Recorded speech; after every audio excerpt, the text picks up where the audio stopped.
يوم الأحد 25 من أغسطس 2013 الموافق 19 كسرة 1227 للشهداء، الحد الثالث من شهر مصر.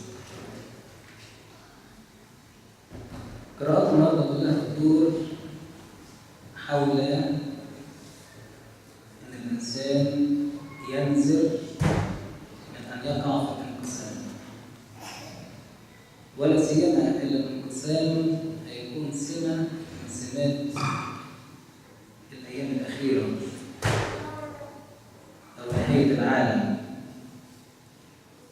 علشان كده الكنيسه لما بترتب لنا قراءات بترتب القراءات بالروح القدس بترتيب. يعني مثلا الحد اللي جاي يبقى الحد الرابع من الناس اللي اتكلمنا عن نهايه العالم، وما جه ربنا يسوع المسيح كل المجد ليجازي كل واحد على حسب اعماله. والحد اللي بعديه الحد المسيح بيتكلم برضه عن نفس الموضوع. علشان كده الكنيسه المؤيده بالروح القدس ومسطره بالروح القدس تكتب لنا قراءات، تخصص لنا قراءات عشان تخلي الناس تخلي بالها ايه اللي جاي، فلنحذر من الانقسام.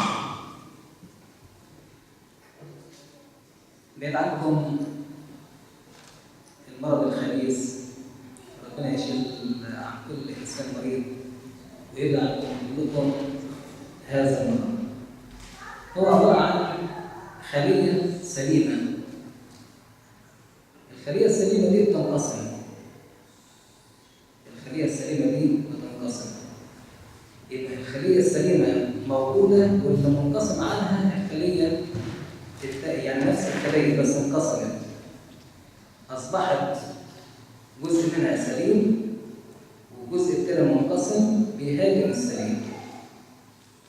بعدين الخليه الثانيه السليمه برضه تنقسم مره ثانيه ويحصل لها نفس الكلام، بس الفرق بين تجديد الخلايا وانقسام الخلايا. تجديد الخلايا ده شيء كويس، الانسان دايما خلاياه تتجدد، يبقى انسان حيوي صحته حلوه. لكن الخليه لما تنقسم الجسد يهلك. علشان كده الخليه لما بتنقسم من غير شعور بالم. مفيش انسان بيشعر بالم ساعتها، ولكن لانه المرض خبيث ينتشر من غير ما حد يشعر. نحذر ان الانقسام ده لو كان في البيت يدمر البيت على طول.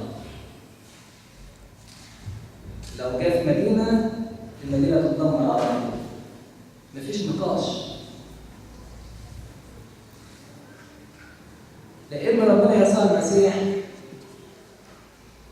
قال كلمة واضحة: البيت الذي ينقسم على ذاته يخرب، والمملكة التي تنقسم على ذاتها لا تثبت، يعني تنهار.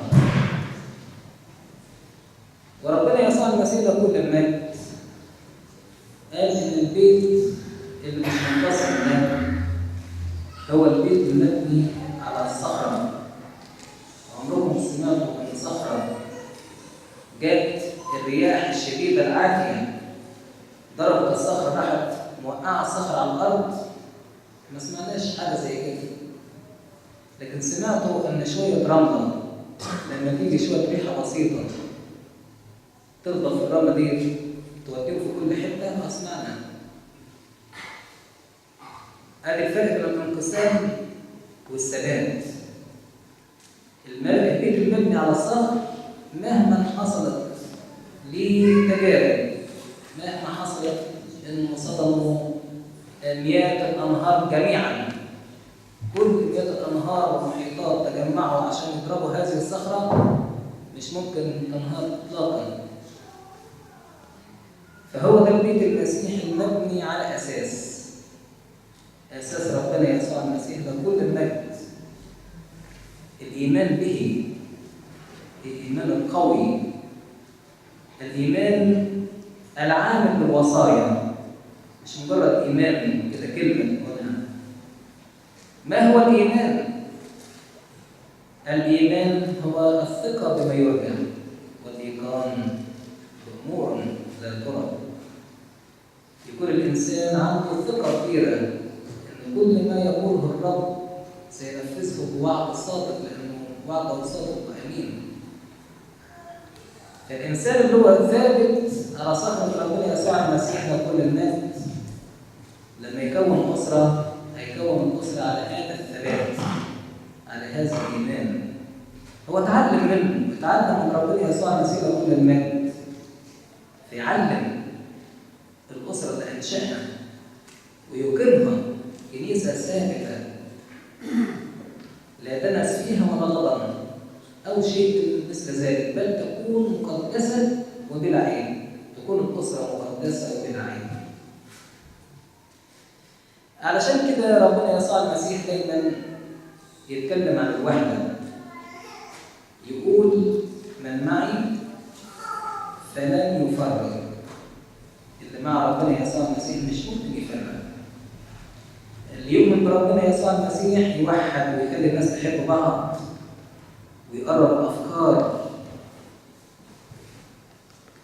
ويدي سلامة النيات ويحاول انه يلم الشمل.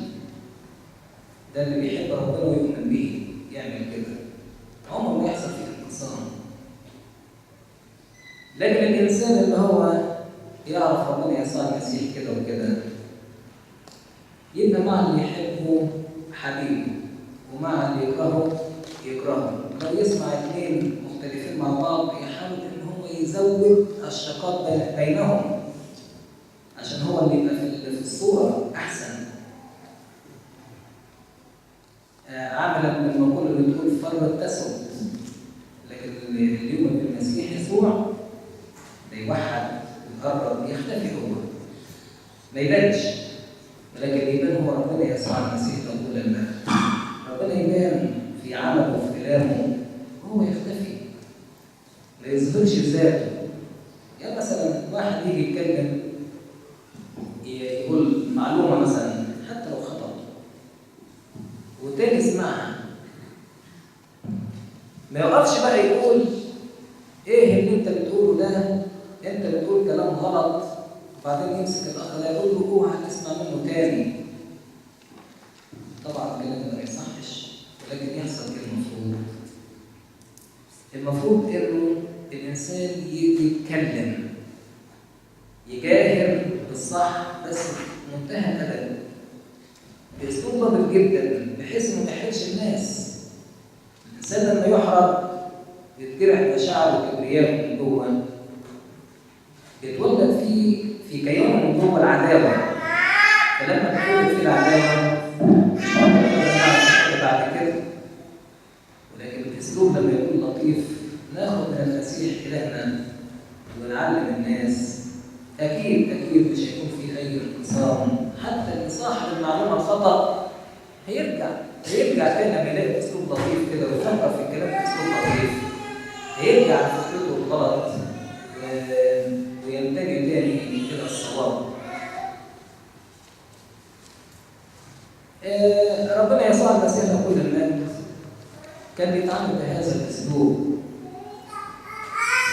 ما كانش يهاجم حد.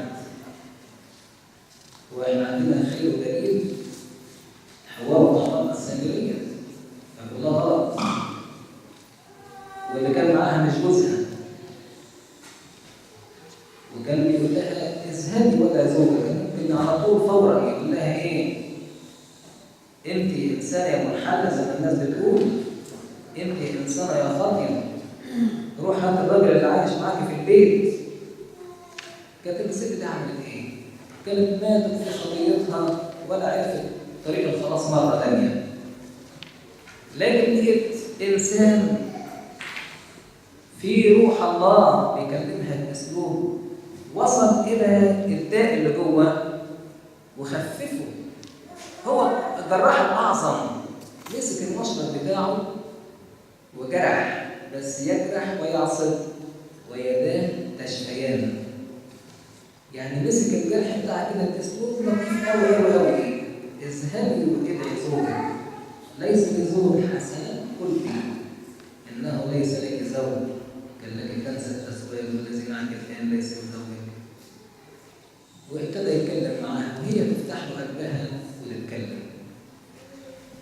أيها الأحباء، الوقت مقصر جدا، مفيش وقت تاني عشان إنسان ياخد وقت طويل لحد لما يتعلم ويبتدي يمارس إيمانه العامل. إن لم يكن الآن، مفيش وقت تاني. الآن نأخذ من ربنا يسوع المسيح ونقدم. للقديسين أصبحوا قديسين، هم جايين من كوكب تاني؟ لا، من نفس الكوكب الكرة الأرضية اللي احنا عايشين فيه، ومن نفس طبيعة جسدنا الميال للخطية واللي ميال للكسل وميال لكل شيء حسب الأرض، وبرضه ميال إلى حسب السماء، لأن في الروح موجودة، فالروح طواقة للسماء والجسد طواقة للأرض، في كل حاجة. فالقديسين عاشوا زينا بالظبط، بس الفرق بينهم إنهم قوموا الخطية حتى الدم. دي أول حاجة. نمرة 2 وقبل كل ده إن كانوا يسمعوا يقروا الكتاب المقدس يوميا وينفذوا تعليم ربنا يسوع المسيح عمليا، يطبقوا الكلام، فأصبحوا قديسين. فعشان كده القديس بولس في العبرانيين بيقول لنا انظروا إلى نهاية سيرتهم وتمثلوا بإيمانهم. عملوا القديسين. نقرأ بدل ما نضيع وقت كتير في قراءات تانية، نقرأ سيرة القديسين هنجد إن كل القديسين كانوا يسعوا إلى لم الشمل.